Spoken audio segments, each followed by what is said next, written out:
Boa noite. Boa noite. Deus é bom. Amém. Glória a Deus.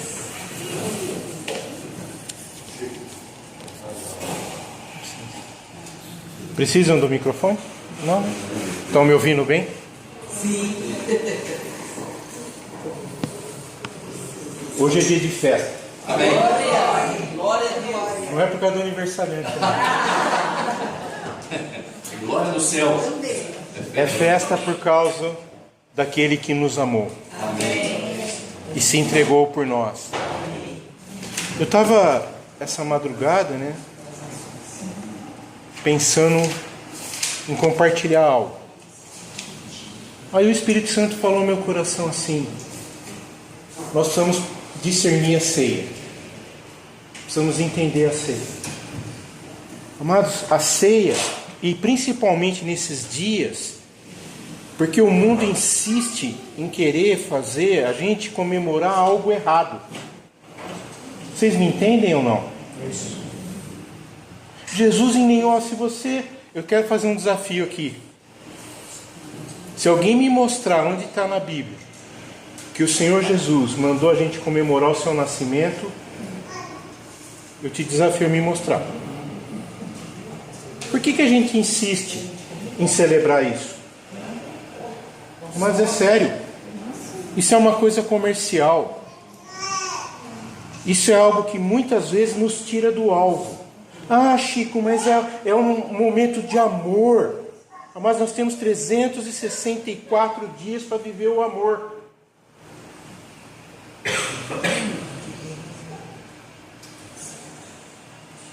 Nós precisamos parar de contar para as nossas crianças uma mentira.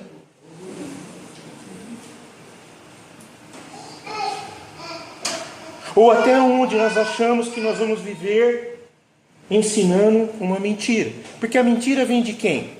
Satanás. Papai Noel existe? Não. Ah, então é mentira. Por que a gente insiste?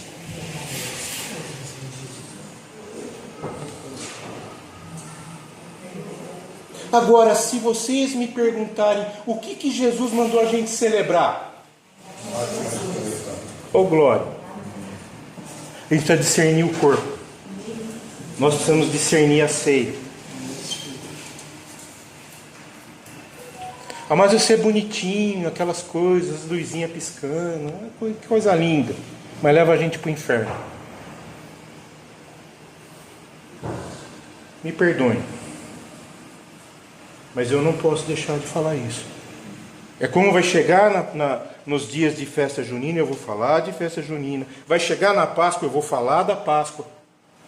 Porque o mundo está querendo tirar a gente do foco. Outro dia aqui todos vocês gostaram da palavra do Ronaldo. Qual foi a mensagem que o Ronaldo falou? Que Efraim é como uma pomba enganada.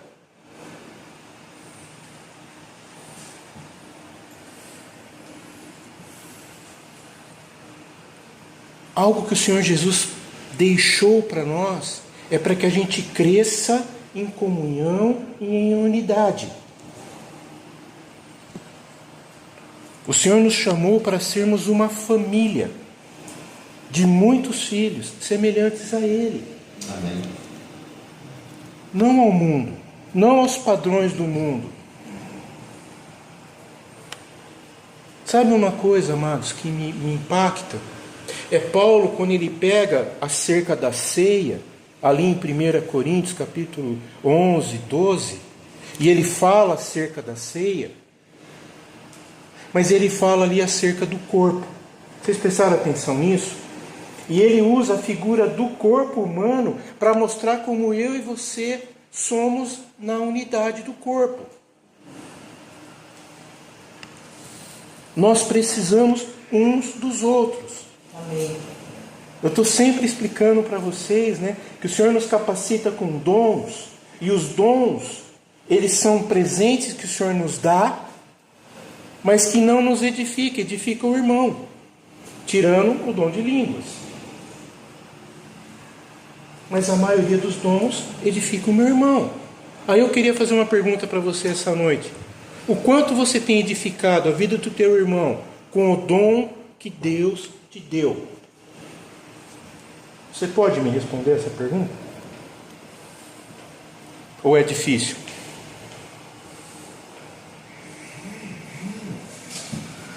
Amados, não existe membro isolado do corpo. Os membros funcionam no corpo. Vocês já imaginaram, né? Pensou, Eric, o dedinho falar assim: eu não faço parte do corpo. Dá uma topada nele para você ver se ele não faz parte do corpo. Não corta o mal cortado. É, que aí fica a noite inteira latejando, né?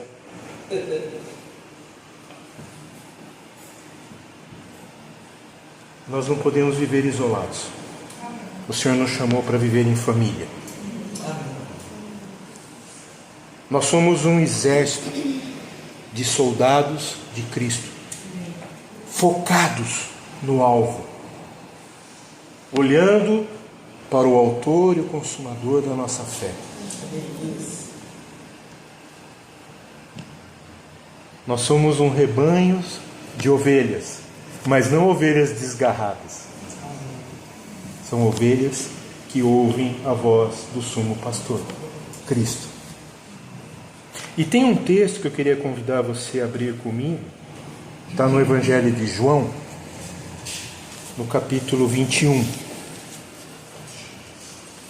Aqui acontece algo interessante, amados. Jesus já era ressurreto e ele prepara um almoço para os discípulos. Os discípulos reconheceram o Senhor Jesus de primeira? O que vocês acham? Não. Como os discípulos que andavam, conversavam com ele, também não reconheceram. Mas no momento que o Senhor partiu o pão, tirou todas as dúvidas. Aqui acontece a mesma coisa. Versículo 13, capítulo 21 do Evangelho de João. Veio Jesus, tomou o pão e lhes deu.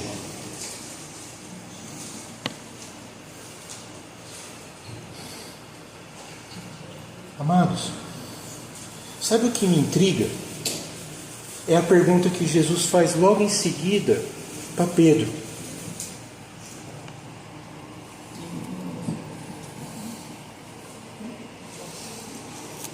A partir do verso 15, o Senhor começa a mostrar para Pedro o valor da comunhão. Se você prestar atenção, o texto diz assim: depois de terem comido, perguntou Jesus a Simão. E eu queria, se você me permitisse essa noite, que a gente lesse esse texto, em vez de falar Simão, fala o teu nome. Leia pensando que é você. Depois de terem comido, perguntou Jesus: Chico,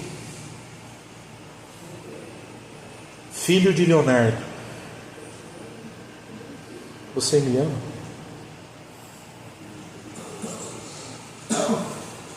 Felipe, filho de João Alfredo, você me ama?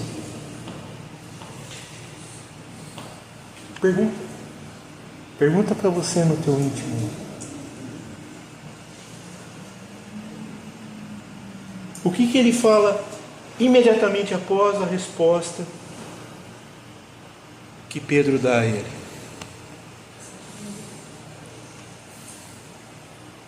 Vamos, amados? Sim, Senhor, tu sabes que te amo. Sim, mas depois, qual a resposta? Apacenta os meus cordeiros e minhas ovelhas.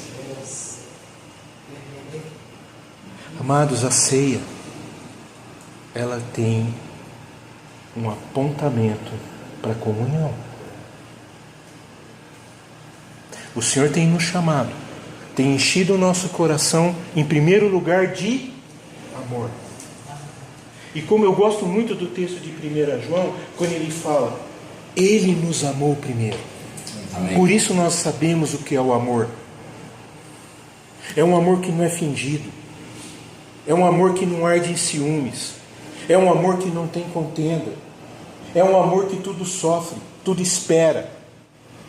É um amor que não arde em ciúmes.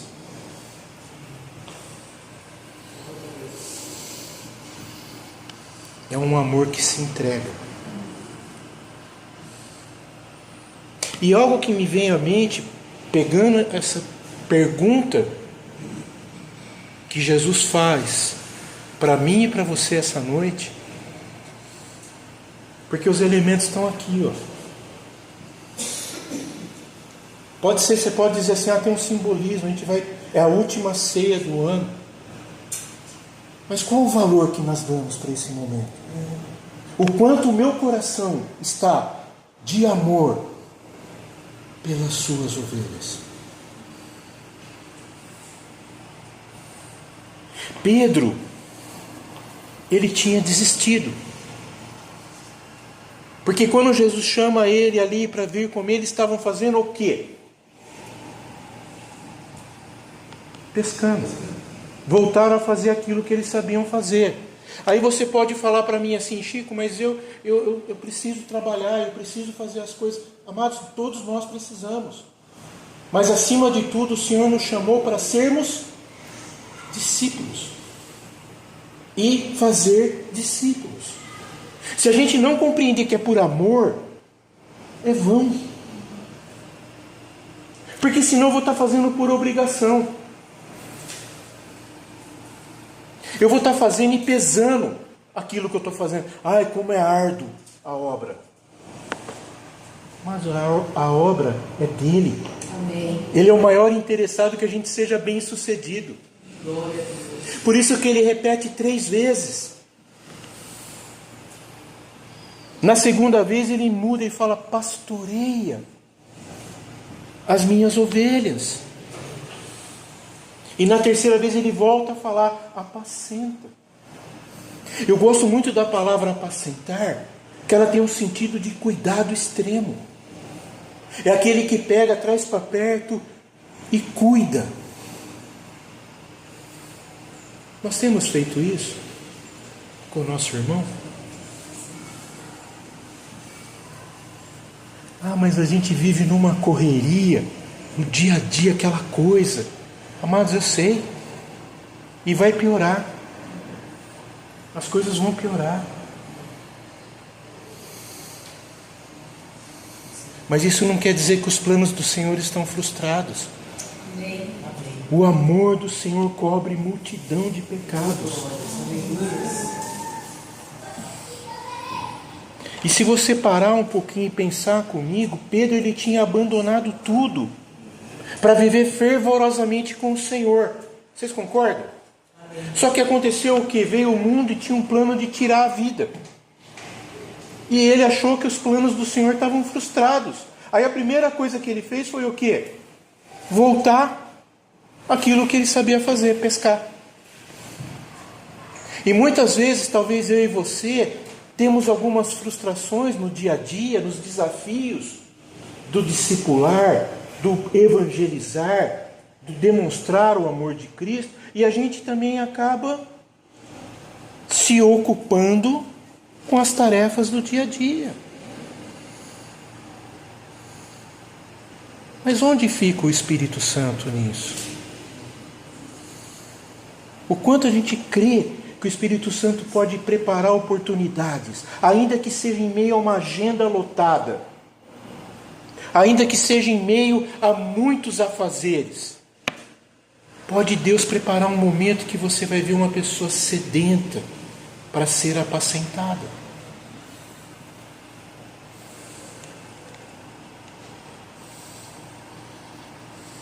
E o Senhor insiste na pergunta: Pedro, tu me amas? Você já parou para pensar por que Jesus foi tão insistente? E há uma pegadinha aqui, né? No original, que aqui ele não está perguntando para Pedro se Pedro filéu. Agapau, tu me amas? Pedro não alcança o amor ágape.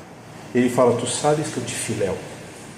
Só que na terceira vez, na terceira pergunta, o Senhor abaixa no nível de Pedro e fala: Pedro, tu me filéu? Sim, tu sabes que eu te filéu. Sabe, às vezes a gente pensa, amados, que a gente não alcança o amor que o Senhor quer ministrar nas nossas vidas. Só que Ele é tão tremendo que Ele vem na posição que nós estamos. O Senhor não nos dá uma tarefa ao qual a gente não consiga cumprir. O Senhor não estava cobrando de Pedro algo que ele não conseguisse fazer.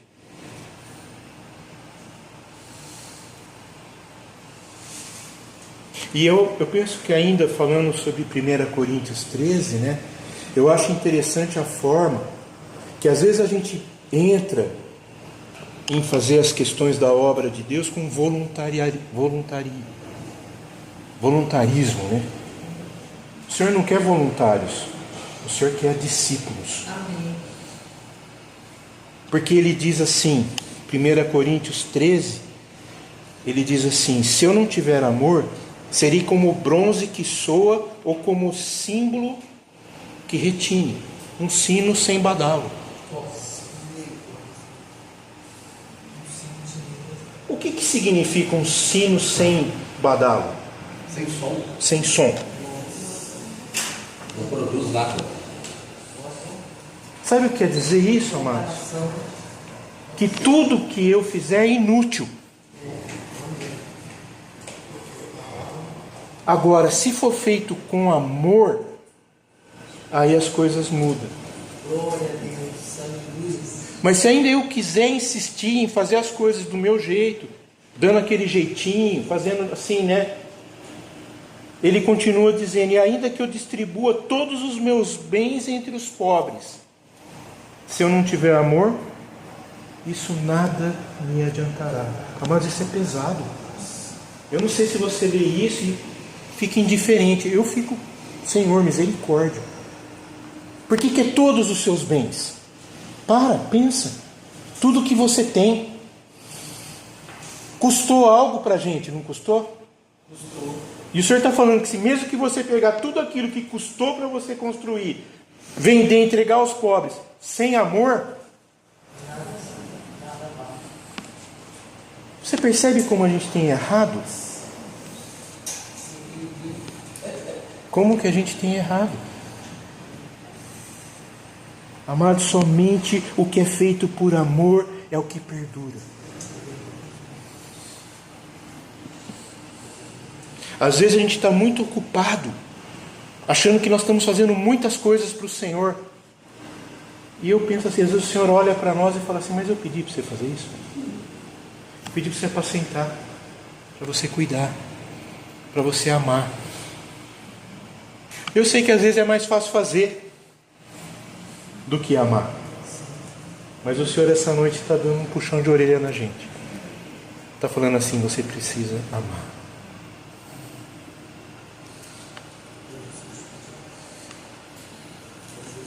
E aí me veio uma pergunta à mente: qual é o nível que a gente tem demonstrado o nosso amor pelo Senhor? Vocês já perceberam como que às vezes a gente tem facilidade de falar a palavra amor para coisas? Não tem? Eu amo chocolate. Eu amo sorvete de flocos. Pizza de calabresa. Eu amo meu carro. Eu amo meu Senhor. Opa! Vocês percebem? Qual é a dimensão do nosso amor? Por isso, Pedro foi questionado. E sabe por que Pedro foi questionado 3 vezes, amados? Porque ele negou o Senhor por 3 vezes. Aí eu fico imaginando e perguntando no meu íntimo, né? Quantas vezes eu tenho negado ao Senhor? Não, Chico, imagina, de jeito nenhum, não faço isso. Amado, deixa o Espírito Santo falar ao teu coração. Quantas vezes nós temos negado o Senhor? Jesus fez uma pergunta para Pedro, e essa pergunta para Pedro cura o coração de Pedro.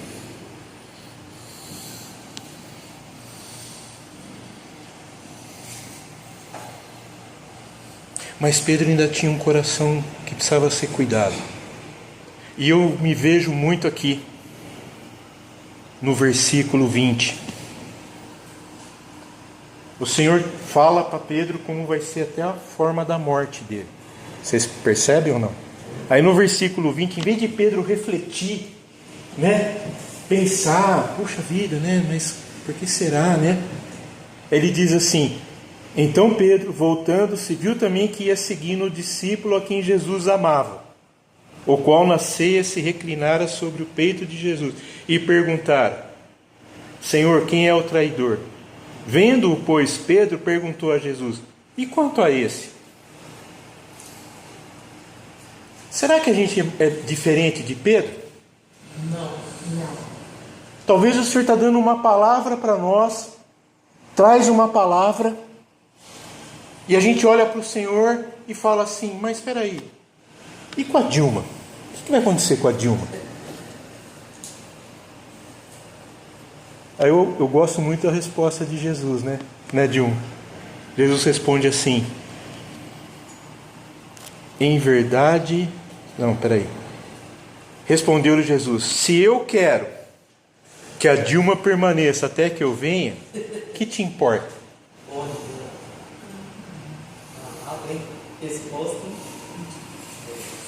Será que Pedro precisava ouvir isso?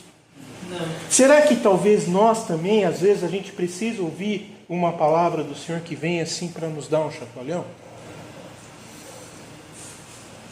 Fica na palavra tremenda que o Senhor deu. Não, mas Ele se preocupou com o que ia acontecer com o irmão.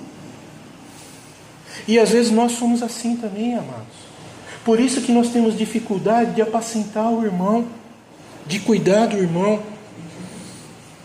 Porque a gente está sempre olhando para o nosso umbigo, vendo as nossas situações.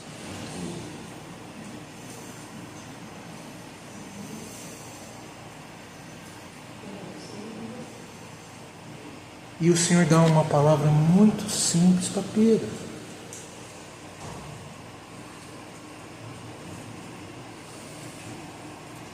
Me ama. Cuida dos meus. Você já dá uma olhada para quem está ao teu lado aí. Dá uma olhadinha. Bonito, né? Não é uma cena bonita que está do teu lado aí? Ou na tua frente, não é? Não é bonito. O povo de Deus é bonito. Fala a verdade. Não é? Não é bonito o povo de Deus? O povo de Deus é bonito. Mas às vezes a gente não tem dimensão do amor e do cuidado do Senhor por nós.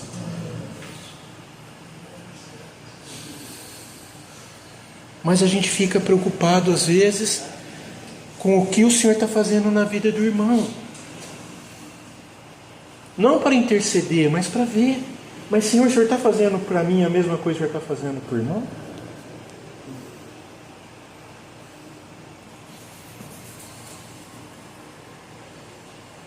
Amados, por isso que essa noite eu queria convidar você, e a gente precisa entender o que a ceia significa.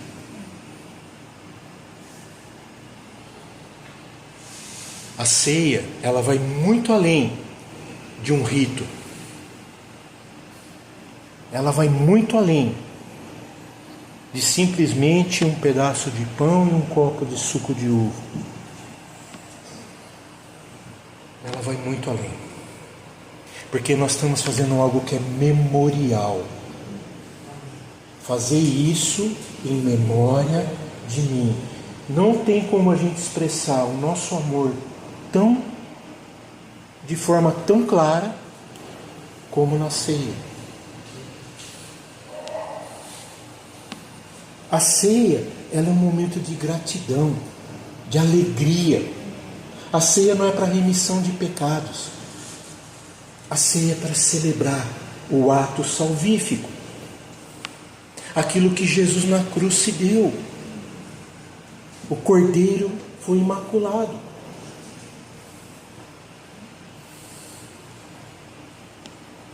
E algo tão tremendo que eu penso que cada oportunidade que nós temos na ceia é renovar a aliança que nós temos uns com os outros. Nossa aliança de amor, de compreensão, de afeto.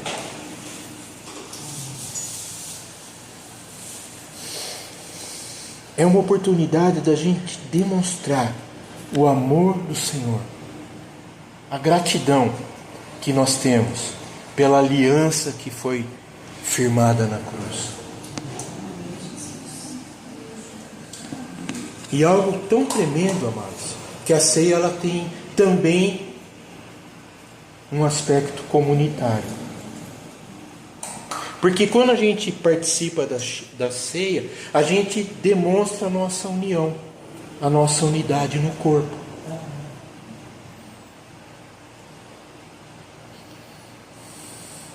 A gente fortalece os nossos laços fraternos, os nossos laços de amor. Essa é a comunhão do corpo de Cristo. É um momento onde a gente compartilha aquilo que o Senhor tem feito. É quando a gente mostra a graça de Deus que está na nossa vida, sobre a vida do irmão.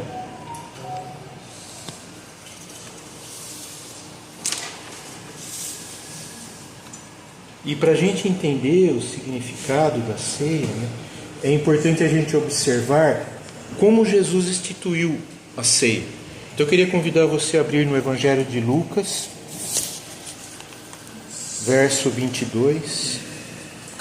capítulo 22. Lucas 22.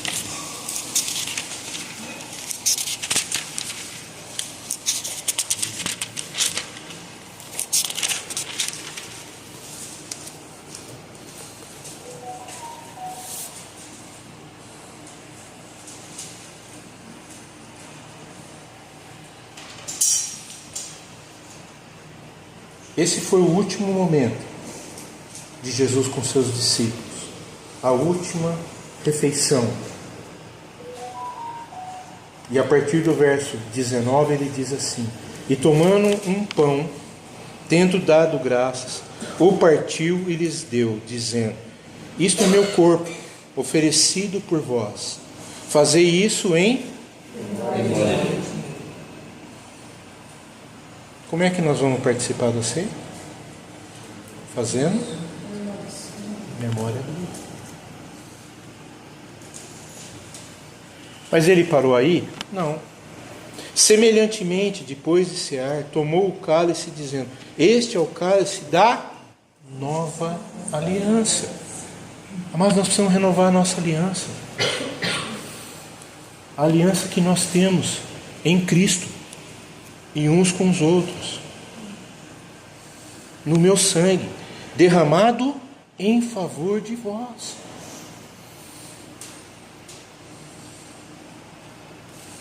Essa é um convite que Jesus está fazendo,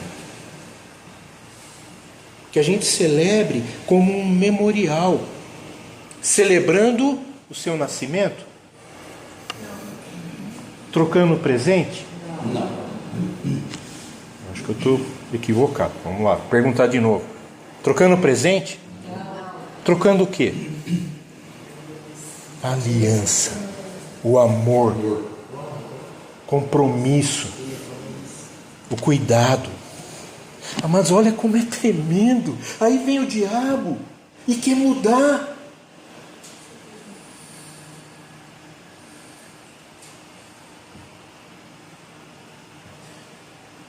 Me perdoe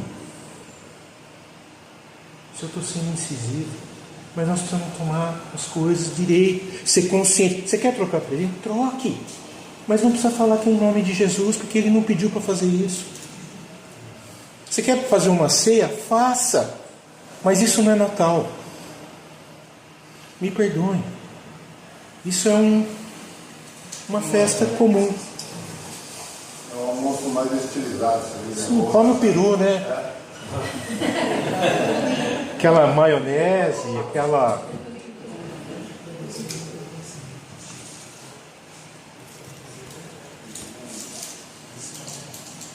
Precisa de árvore? Por favor, amados, precisa. Aonde está isso? Eu quero entender. Por que o meu povo perece? Falta de conhecimento. Por que o meu povo perece? Falta de conhecimento. Lembra como nós terminamos? O último versículo que nós lemos domingo passado? Procurai, pois, as veredas antigas, buscai e andai nelas, que eu serei contigo. Mas eles não quiseram. Efraim é como uma pomba enganada.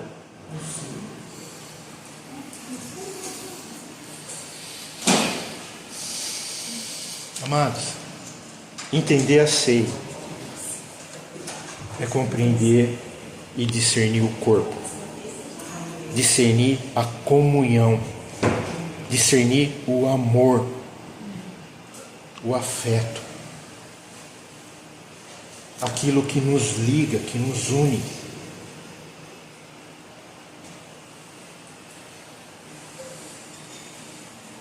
Hoje nós vamos celebrar, e eu queria te convidar a celebrar entendendo que a ceia é um memorial. E a ceia precisa nos lembrar o amor que está sobre nós. Não teve amor igual a esse, que deu a vida pelo irmão. Não teve.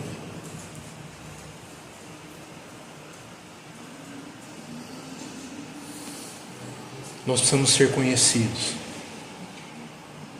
em primeiro lugar, como discípulos de Cristo. Amém.